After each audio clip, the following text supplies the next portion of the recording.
नमस्कार, आकाशवाणी से प्रस्तुत है समाचार संध्या।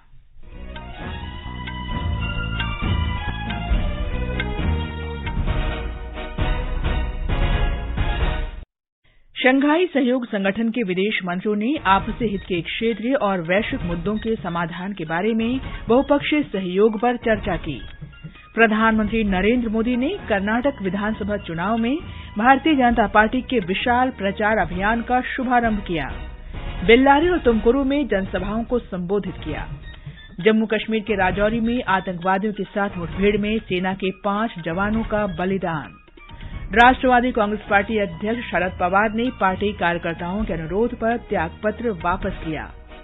विश्व स्वास्थ्य संगठन ने कहा, कोविड-19 अब वैश्विक स्वास्थ्य आपातकाल नहीं। और ताशकंद में एशिया कप विश्व रैंकिंग तीरंदाजी प्रतियोगिता में भारतीय महिला और पुरुष टीम ने 5 स्वर्ण सहित 12 पदक जीते। समाचार संध्या के साथ मैं कनकलता। शंघाई सहयोग संगठन के विदेश मंत्रियों ने आपसी हित के क्षेत्रीय और वैश्विक मुद्दों के समाधान के बारे में बहुपक्षीय सहयोग पर चर्चा की है। बैठक में विदेश मंत्री डॉ एस जयशंकर ने कहा है कि सीमा पार आतंकवाद को हर हाल में रोका जाना चाहिए। गोवा में आज शंघाई सहयोग संगठन के विदेश मंत्रियों की बैठक में उन्होंने कहा कि आतंकवाद की समस्या अब भी बनी हुई है और इसका उन्मूलन करना संगठन के मूल उद्देश्यों में एक है। बैठक के बाद संवाददाता सम्मेलन में डॉ जयशंकर ने कहा कि इस समस्या की अनदेखी करने से हमारे सुरक्षा हितों पर प्रतिकूल प्रभाव पड़ेगा। Victims of terrorism do not sit together with perpetrators of terrorism to discuss terrorism. Victims of terrorism defend themselves, counter acts of terrorism, they call it out, they delegitimize it, and that is exactly what is happening. Shri Jaishankar ने आतंकवादी गतिविधियों के लिए धन उपलब्ध कराने वाले माध्यमों को तत्काल बंद करने पर बल दिया। उन्होंने अंग्रेजी को शंघाई सहयोग संगठन की तीसरी आधिकारिक भाषा का दर्जा देने के लिए सदस्य देशों से सहयोग का अनुरोध किया। शंघाई सहयोग संगठन के सदस्य देशों के विदेश मंत्री बैठक के दूसरे दिन 15 प्रस्तावों को अंतिम रूप दे सकते हैं। इन पर जुलाई के शिखर सम्मेलन में चर्चा होगी। बैठक में पाकिस्तान और चीन सहित 8 देशों के विदेश मंत्री हिस्सा ले रहे हैं। भारत पिछले वर्ष सितंबर से संगठन का अध्यक्ष है। कर्नाटक में विधानसभा चुनाव के लिए प्रचार चरम पर है। विभिन्न दलों के वरिष्ठ नेता मतदाताओं को लुभाने में लगे हैं। भारतीय जनता पार्टी के वरिष्ठ नेता और प्रधानमंत्री नरेंद्र मोदी ने आज बड़े स्तर पर चुनाव अभियान की शुरुआत की। श्री मोदी ने बेल्लारी और तुमकुरू में 2 जनसभाओं को संबोधित किया। बेल्लारी में श्री मोदी ने आतंकवाद को कर्नाटक के लिए खतरा बताया। उन्होंने कहा कि केवल भाजपा ही कर्नाटक की रक्षा कर सकती है। कर्नाटका को देश का नंबर 1 राज्य बनाने के लिए सुरक्षा व्यवस्था, लॉ एंड ऑर्डर सबसे प्रमुख आवश्यकता है। कर्नाटका का आतंकवाद से मुक्त रहना भी उतना ही जरूरी है। तुमकुरू में एक जनसभा को संबोधित करते हुए प्रधानमंत्री ने लोगों से अपने मताधिकार का पूरी सावधानी से उपयोग करने की अपील की। भाजपा के अन्य वरिष्ठ नेता भी राज्य में प्रचार कर रहे हैं। कांग्रेस अध्यक्ष मल्लिकार्जुन खड़गे ने येद्रामी और अफजलपुर में जनसभाओं को संबोधित किया। उन्होंने कहा कि आवश्यक वस्तुओं की कीमतें आसमान छू रही हैं और बेरोजगारी अपने उच्चतम स्तर पर है। जनता दल सेक्यूलर के अध्यक्ष एचडी देवेगौड़ा ने आज मांड्या और चिकमंगलूर जिलों में जनसभाओं को संबोधित किया। और ब्यौरा हमारे संवाददाता से।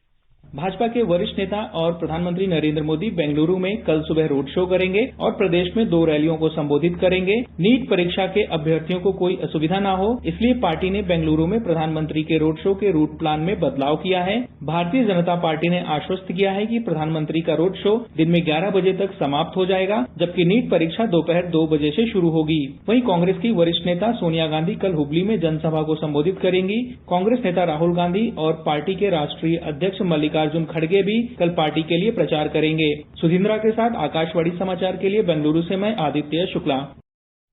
ये समाचार हमारी वेबसाइट newsonair.com/hindi और हमारे mobile app news on AIR पर भी उपलब्ध हैं।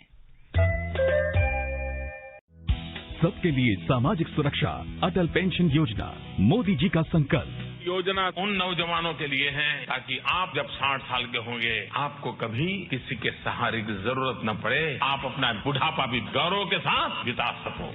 अब तक इस योजना से 5 करोड़ 20 लाख से अधिक लाभार्थी जुड़ चुके हैं। अगर आप भी 18 से 40 साल की उम्र के हैं तो मासिक अटल पेंशन सहित योजना के 3 गारंटीड फायदों की जानकारी के लिए अपनी बैंक शाखा से संपर्क करें।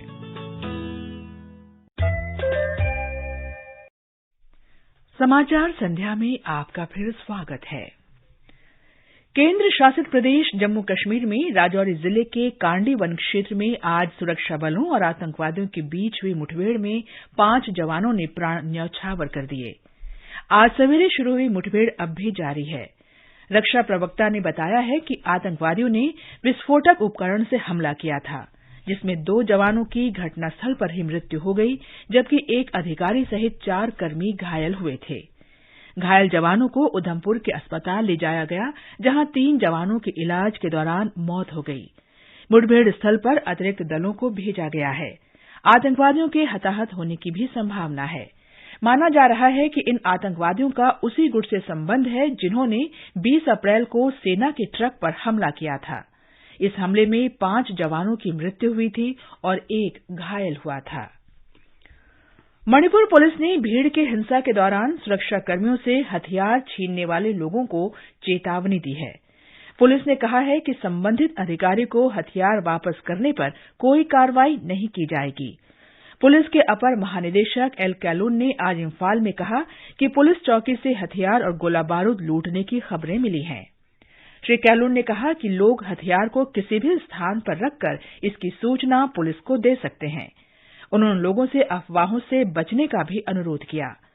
पुलिस महानिदेशक पी डोंगेल ने कहा है कि अर्धसैनिक बल की अतिरिक्त 20 कंपनियां इम्फाल पहुंचनी शुरू हो गई हैं।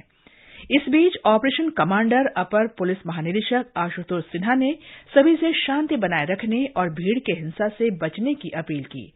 उन्होंने कहा कि सुरक्षा के पर्याप्त इंतजाम किए गए हैं और कुछ दिनों में स्थिति सामान्य हो जाएगी। राष्ट्रवादी कांग्रेस पार्टी अध्यक्ष शरद पवार ने पार्टी के कार्यकर्ताओं के अनुरोध पर आज अपना त्यागपत्र वापस ले लिया। श्री पवार ने कहा कि वो लोगों की भावनाओं की उपेक्षा नहीं कर सकते। उन्होंने कहा कि त्यागपत्र वापस लेने की पार्टी कार्यकर्ताओं की मांग और वरिष्ठ नेताओं के पारित प्रस्ताव का वो सम्मान करते हैं। श्री पवार ने मंगलवार को पार्टी अध्यक्ष पद से त्यागपत्र की घोषणा की थी। इससे पहले आज मुंबई में पार्टी कार्यालय में कोर कमेटी की बैठक में पार्टी अध्यक्ष पद से शरद पवार के त्यागपत्र को अस्वीकार करने का प्रस्ताव पारित किया गया। प्रस्ताव में उनसे पार्टी का नेतृत्व जारी रखने का अनुरोध किया गया। बैठक में पार्टी नेता अजित पवार और सुप्रिया सुले शामिल थे। सूचना और प्रसारण मंत्री अनुराग सिंह ठाकुर ने कहा है कि जब भी किसी फिल्म या शोध कार्य के माध्यम से द केरल स्टोरी जैसे फिल्में द्वारा कुछ अनकही और झकझोरने वाली सच्चाई सामने आती है, तब कुछ समूह असामान्य प्रतिक्रिया करते हैं। केंद्रीय मंत्री ने आज एक ट्वीट में कहा कि इस हताश और अराजक तंत्र ने जम्मू कश्मीर में पाकिस्तान प्रायोजित आतंकवादियों द्वारा हिंदुओं के नरसंहार को दर्शाने वाली फिल्म द कश्मीर फाइल्स के खिलाफ भी इसी तरह का माहौल बनाने की कोशिश की।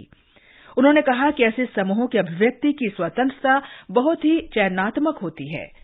श्री ठाकुर ने कहा कि द केरल स्टोरी सच उजागर करने वाली फिल्म है और ये समय केरल तथा केरलवासियों को आतंकवाद से बचाने का है। पत्तन, पोत परिवहन और जलमार्ग मंत्री सर्बानंद सोनोवाल 9 मई को म्यांमार के सितवे बंदरगाह पर पहले भारतीय मालवाहक जहाज की अगवानी करेंगे। सितवे बंदरगाह का विकास कलादान मल्टी मॉडल परिवहन परियोजना का हिस्सा है। परिचालन शुरू होने के बाद सितवे बंदरगाह दक्षिण पूर्व एशिया के साथ मल्टी मॉडल कनेक्टिविटी को सक्षम बनाएगा। म्यांमार में सितवे बंदरगाह को मिजोरम से जोड़ने वाली कलादान नदी पर मल्टी मॉडल परिवहन सुविधा का निर्माण और संचालन के लिए भारत तथा म्यांमार के बीच एक समझौते के अंतर्गत विकसित किया गया है। ये समाचार आकाशवाणी से प्रसारित किए जा रहे हैं। ताजा समाचार जानने के लिए आप हमारे Twitter handle @AIR News Hindi को फॉलो कर सकते हैं। बदलो बदलो आदत बदलो। मशीन में कपड़े डालने से पहले चेक तो कर लेते। बदलो बदलो, अब तो आदत बदलो। अब करीबी बैंक में जाकर फटे पुराने नोट्स बदलवाइए। अगर बैंक इनकार करे तो आरबीआई के ओम्बुड्समैन से शिकायत कीजिए। आरबीआई कहता है, जानकार बनिए, चौकन्ने रहिए। ये आकाशवाणी है। विश्व स्वास्थ्य संगठन WHO ने कोविड-19 वैश्विक स्वास्थ्य आपातकाल के समाप्त होने की घोषणा की है। WHO का ये बयान महामारी की समाप्ति की दिशा में एक बड़ा कदम है। WHO की अंतर्राष्ट्रीय स्वास्थ्य विनियमन आपातकाल समिति ने कल कोविड महामारी पर चर्चा की। विश्व स्वास्थ्य संगठन ने जनवरी 2020 में कोरोना वायरस के प्रकोप को अंतर्राष्ट्रीय स्तर पर सार्वजनिक स्वास्थ्य आपातकाल घोषित किया था। विश्व स्वास्थ्य संगठन के प्रमुख डॉक्टर टेड्रोस घेब्रेयेसस अधनॉम ने संवाददाता सम्मेलन में कहा कि 1 वर्ष से अधिक समय से महामारी के मामले कम हो रहे हैं।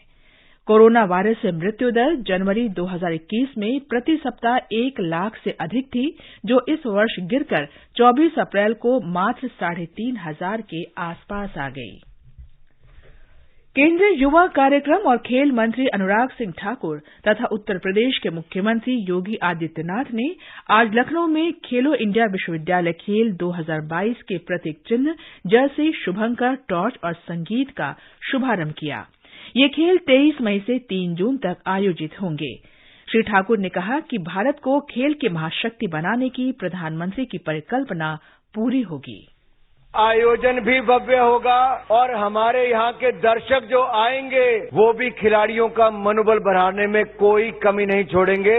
खेलों का भी ऐसा क्षेत्र है जहाँ उत्तर प्रदेश नई ऊंचाइयां छुएगा। मैं इस मंच से आदरणीय प्रधानमंत्री जी की उस सोच को सलाम करता हूँ जो भारत को स्पोर्टिंग सुपर पावर बनाने की बात करता है कि हम खेलों में भी महाशक्ति बनेंगे। ताशकंद में एशिया कप विश्व रैंकिंग तीरंदाजी टूर्नामेंट चरण 2 में भारतीय तीरंदाजों ने शानदार प्रदर्शन करते हुए 5 स्वर्ण, 5 रजत और 2 कांस्य पदक जीते। हमारे संवाददाता ने बताया है कि कंपाउंड महिला टीम इवेंट में परनीत कौर, रागिनी मार्को और प्रगति ने कजाकिस्तान को 232-223 से हराकर स्वर्ण पदक पर कब्जा किया। पुरुष वर्ग में अमित, कुशल दलाल और अभिषेक वर्मा की टीम ने हांगकांग को हराकर स्वर्ण पदक हासिल किया। कंपाउंड मिक्स टीम स्पर्धा में परनीत कौर और अभिषेक वर्मा की जोड़ी ने कजाकिस्तान को हराकर स्वर्ण पदक जीता। महिला सिंगल्स कंपाउंड के तीनों पदक भारतीय खिलाड़ियों के नाम रहे। रागिनी मार्को ने स्वर्ण, प्रगति ने रजत और परनीत कौर ने कांस्य पदक अपने नाम किए। पुरुष वर्ग के भी तीनों पदक भारत के ही खाते में गए। पुरुषों के रिकर्व टीम इवेंट में मृणाल चौहान, तुषार प्रभाकर, शिल्के और जयंत तालुकदार ने चीन को 5-1 से हराकर सोने का तमगा हासिल किया। भारतीय महिला टीम ने रजत पदक जीता। रिकर्व मिक्स टीम ने भी भारत को रजत पदक दिलवाया। पुरुषों के सिंगल्स रिकर्व का रजत मृणाल चौहान को और महिला वर्ग का रजत संगीता को मिला। जयपुर में आईपीएल क्रिकेट में गुजरात टाइटंस के साथ मुकाबले में राजस्थान रॉयल्स ने ताजा समाचार मिलने तक 15 ओवर में 8 विकेट पर 100 रन बना लिए हैं। राजस्थान रॉयल्स ने टॉस जीतकर पहले बल्लेबाजी का फैसला किया था। आज बुद्ध पूर्णिमा है। आज ही के दिन गौतम बुद्ध का जन्म हुआ था। उन्हें ज्ञान की प्राप्ति और उनका महापरिनिर्वाण भी आज ही के दिन हुआ था। राष्ट्रपति द्रौपदी मुर्मू, उपराष्ट्रपति जगदीप धनखड़, प्रधानमंत्री नरेंद्र मोदी और लोकसभा अध्यक्ष ओम बिरला ने देशवासियों को बुद्ध पूर्णिमा की बधाई दी है। मौसम विभाग ने बंगाल की खाड़ी में चक्रवात बनने की चेतावनी जारी की है। इसके असर से रविवार को कम दबाव का क्षेत्र बनने की संभावना है। ये चक्रवात 8 मई तक गहरे दबाव के क्षेत्र में बदल सकता है। इसके और तीव्र होकर चक्रवाती तूफान में बदलने की आशंका है। अंत में मुख्य समाचार एक बार फिर। शंघाई सहयोग संगठन के विदेश मंत्रियों ने आपसी हित के क्षेत्रीय और वैश्विक मुद्दों के समाधान के बारे में बहुपक्षीय सहयोग पर चर्चा की। प्रधानमंत्री नरेंद्र मोदी ने कर्नाटक विधानसभा चुनाव में भारतीय जनता पार्टी के विशाल प्रचार अभियान का शुभारंभ किया। बेल्लारी और तुमकुरू में जनसभाओं को संबोधित किया। जम्मू कश्मीर के राजौरी में आतंकवादियों के साथ मुठभेड़ में सेना के 5 जवानों का बलिदान। राष्ट्रवादी कांग्रेस पार्टी अध्यक्ष शरद पवार ने पार्टी कार्यकर्ताओं के अनुरोध पर त्याग पत्र वापस लिया। विश्व स्वास्थ्य संगठन ने कहा, कोविड-19 अब वैश्विक स्वास्थ्य आपातकाल नहीं। इसके साथ ही समाचार संध्या का ये अंक समाप्त हुआ। नमस्कार।